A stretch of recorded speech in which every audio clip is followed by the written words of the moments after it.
नमस्कार दर्शकवृन्द, आजको समाचार बुलेटिनमा तपाईलाई स्वागत छ। आज हामी तपाईहरूको लागि लिएर आएका छौं नेपालका शीर्ष 30 ताजा र चर्चित समाचारहरू जसले देशको राजनीति, अर्थतन्त्र, समाज, युवा, शिक्षा, स्वास्थ्य, सुरक्षा र अन्तर्राष्ट्रिय सम्बन्धमा ठूलो प्रभाव पारिरहेका छन्। सर्वप्रथम राजनीति र निर्वाचन सम्बन्धी समाचार। नेपालमा विरोध प्रदर्शन र राजनीतिक अस्थिरतापछि सुशीला कार्की पहिलो महिला प्रधानमन्त्रीको रूपमा शपथ ग्रहण गरिन्। राष्ट्रपति कार्यालयमा गरिएको समारोहमा मन्त्री, सुरक्षा प्रमुख, कूटनीतिज्ञ र विभिन्न राजनीतिक दलका प्रतिनिधिहरू उपस्थित थिए। यस शपथ ग्रहणले मार्च 5, 2026 मा हुने संसदीय निर्वाचनको तयारीमा नयाँ ऊर्जा थप्ने विश्वास गरिएको छ। निर्वाचन तयारीमा नयाँ मतदाता दर्ता। बागलुङमा 5,253 नयाँ मतदाता दर्ता भएका छन्। यो संख्या आगामी चुनावमा युवाको सक्रिय सहभागिता र मतदानमा उत्साहको संकेत हो। मतदाता सूची अद्यावधिकले निर्वाचनको पारदर्शिता सुनिश्चित गर्ने आशा छ। कांग्रेसको विशेष महाधिवेशन। नेपाली कांग्रेसले आफ्नो विशेष महाधिवेशन काठमाडौँमा सुरु गरेको छ। महाधिवेशनको उद्देश्य नयाँ नेतृत्व चयन, आन्तरिक विवाद समाधान र आगामी चुनाव रणनीति निर्धारण गर्नु हो। पार्टी कार्यकर्ताहरूले सक्रिय रूपमा छलफलमा भाग लिएका छन्। पुरानो विधान अनुसार नेतृत्व चुनाव। कांग्रेसले पुरानो पार्टी विधान अनुसार नेतृत्व चुनाव आयोजना गर्ने निर्णय गरेको छ। यसले पार्टीभित्रको नेतृत्व सङ्घर्ष र गुटबन्दीलाई समेट्दै नयाँ नेतृत्वलाई स्थिरता प्रदान गर्ने लक्ष्य राखेको छ। खोस बैठक र रणनीति निर्माण। कांग्रेसको सेन्ट्रल वर्किङ कमिटी खोस बैठक आज दिउँसो 1 बजे हुनेछ। यस बैठकमा आगामी चुनावका लागि गठबन्धन नीति, रणनीति र सुरक्षा सम्बन्धी निर्णयहरू हुनेछन्। जेम्स आन्दोलन र राजनीतिक प्रतिक्रिया। पूर्व प्रधानमन्त्री केपी शर्मा ओलीले जेम्स आन्दोलनलाई पूर्वनियोजित साजिस भनेका छन्। उनले यो आन्दोलनले लोकतन्त्र कमजोर पार्ने र राजनीतिक अस्थिरता बढाउने दावी गरेका छन्। राजशाही समर्थक र्याली। काठमाडौँमा राजशाही समर्थकहरूले राजतन्त्र पुनःस्थापनाको माग गर्दै र्याली गरेका छन्। यो र्याली शान्तिपूर्ण भए पनि राजनीतिक बहसमा तातो विषय बनेको छ। जेम्स कार्यकर्ताहरूको असन्तुष्टि। केही जेम्स आन्दोलनका अगुवाहरूले अहिलेको सरकार र नेताहरूले आफ्ना अपेक्षा पूरा नगरेकोमा असन्तुष्टि व्यक्त गरेका छन्। संसद पुनःस्थापनाको विषय। संसद पुनःस्थापनाको सम्भावित निर्णयले राजनीतिक वातावरणलाई अझ गतिशील बनाउनेछ। राजनीतिक दलहरू यस विषयमा छलफल गरिरहेका छन्। आगामी संसदीय आम निर्वाचन तयारी। नेपालले 5 मार्च 2026 मा संसदीय आम चुनावको तयारी तीव्र बनाएको छ। प्रदेशहरू र निर्वाचन आयोगले निर्वाचन संयन्त्र, मतदाता सूची व्यवस्थापन र सुरक्षा योजना अन्तिम चरणमा पुगेको छ। अब केही अर्थतन्त्र र व्यापार सम्बन्धी समाचार। नेपाल सरकारले 15 जनवरी 2026 देखि नगद लेनदेनको सीमा 5 लाख रुपैयाँ तोकेको छ। यसले अवैध धनचलन नियन्त्रण र पारदर्शिता सुनिश्चित गर्ने उद्देश्य राखेको छ। आर्थिक वृद्धि दर र चुनौती। नेपाल राष्ट्र बैंकले आर्थिक वृद्धि दर बढ्ने प्रक्षेपण गरेको छ। विदेशी लगानी र स्थानीय उत्पादनले आर्थिक गतिविधिमा वृद्धि ल्याउने अपेक्षा गरिएको छ। मुद्रास्फीति र महँगी। मुद्रास्फीति केही समयका लागि न्यूनतम स्तरमा आएको छ, तर महँगीले आम जनजीवनमा दबाव बढाएको छ। विदेशी रोजगारी र युवा प्रवृत्ति।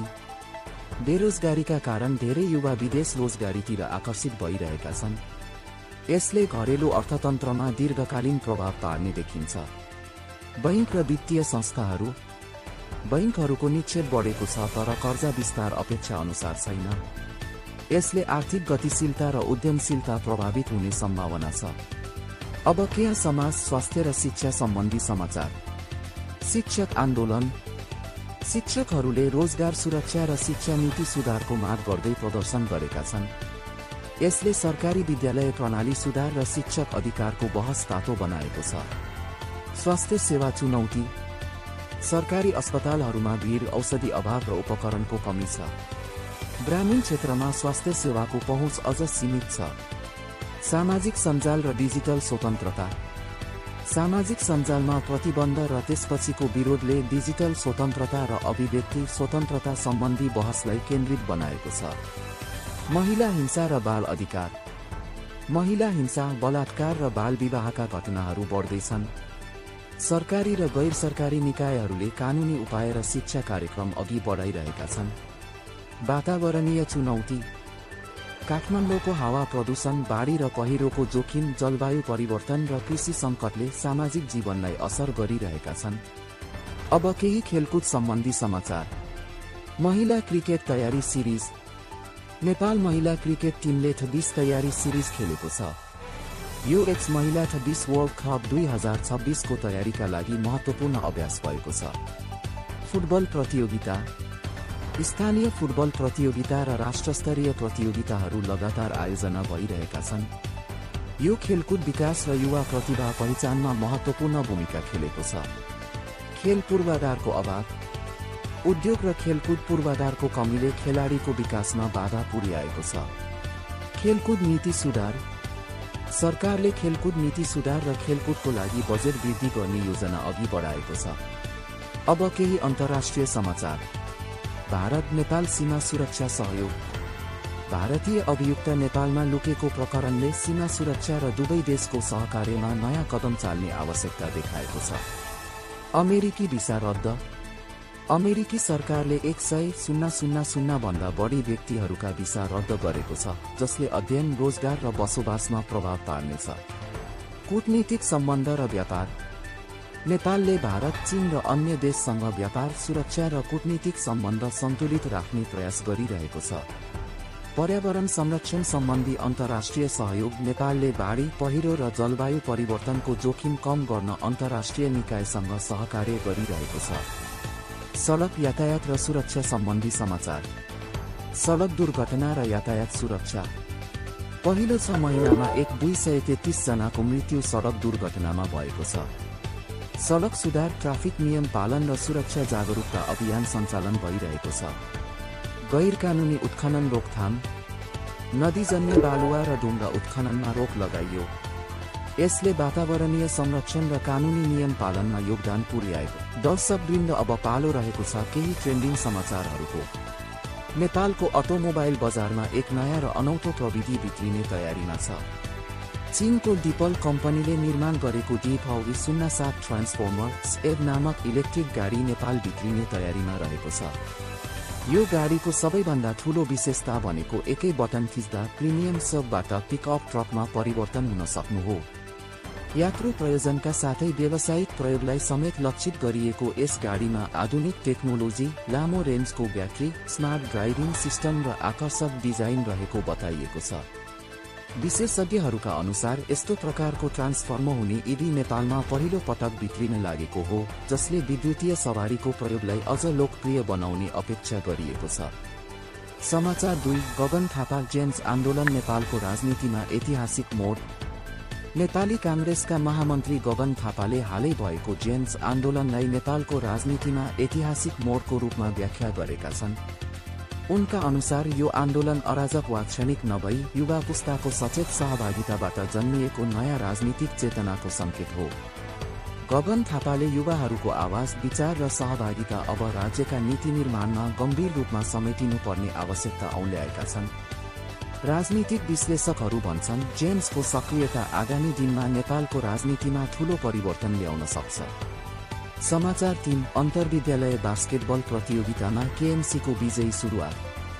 काठमाडौँमा आयोजना भइरहेको अन्तर्विद्यालय बास्केटबल प्रतियोगिता अन्तर्गत KMC स्कुलले सिनियर गर्ल्स विधामा शानदार सुरुवात गरेको छ। KMCले गोल्डेन फ्लावर स्कुललाई पराजित गर्दै प्रतियोगितामा बलियो उपस्थिति जनाएको हो। खेलभर KMC टिमले आक्रामक रणनीति, राम्रो समन्वय र उत्कृष्ट डिफेन्स देखाएको थियो। यस जितसँगै KMC प्रतियोगिताको उपाधि दावेदारको रूपमा देखा परेको खेलप्रेमीहरूको प्रतिक्रिया छ। समाचार 4। नेपाल विद्युत प्राधिकरणले खोल्दै दूरसञ्चार पूर्वाधार कम्पनी। नेपाल विद्युत प्राधिकरण ले देशको डिजिटल पूर्वाधार विस्तार गर्ने उद्देश्यसहित करिब 1 अर्ब रुपैयाँको लगानीमा नयाँ दूरसञ्चार पूर्वाधार कम्पनी स्थापना गर्ने निर्णय गरेको छ। यो कम्पनी मार्फत फाइबर नेटवर्क, टावर र डिजिटल कनेक्टिभिटी सेवा विस्तार गरिनेछ। यस कदमले ग्रामीण क्षेत्रसम्म इन्टरनेट र सञ्चार सेवाको पहुँच पुर्याउने विश्वास गरिएको छ। सरकारले यसलाई डिजिटल नेपाल अभियानलाई मजबुत बनाउने महत्त्वपूर्ण कदमको रूपमा लिएको छ। समाचार 5 नेपाल क्रिकेट सङ्घले सार्वजनिक गरियो 2026 को क्रिकेट क्यालेन्डर। नेपाल क्रिकेट सङ्घ क्यानले सन् 2026 का लागि वार्षिक क्रिकेट क्यालेन्डर सार्वजनिक गरेको छ। यस क्यालेन्डरमा पुरुष, महिला तथा उमेर समूहका राष्ट्रिय टोलीका विभिन्न अन्तर्राष्ट्रिय तथा घरेलु प्रतियोगिताहरू समावेश गरिएको छ। क्यानका अनुसार यस वर्ष नेपाली क्रिकेटलाई अन्तर्राष्ट्रिय स्तरमा अझ प्रतिस्पर्धी बनाउने लक्ष्य राखिएको छ। क्रिकेट समर्थकहरूका लागि यो क्यालेन्डर निकै उत्साहजनक हुने अपेक्षा गरिएको छ। समापन। दर्शकवृन्द, यी थिए आजका प्रमुख तथा विस्तृत समाचारहरू। यस्तै ताजा, सत्य र महत्त्वपूर्ण समाचारका लागि हाम्रो च्यानललाई सब्स्क्राइब, लाइक र शेयर गर्न नबिर्सनुहोला। धन्यवाद। नमस्कार।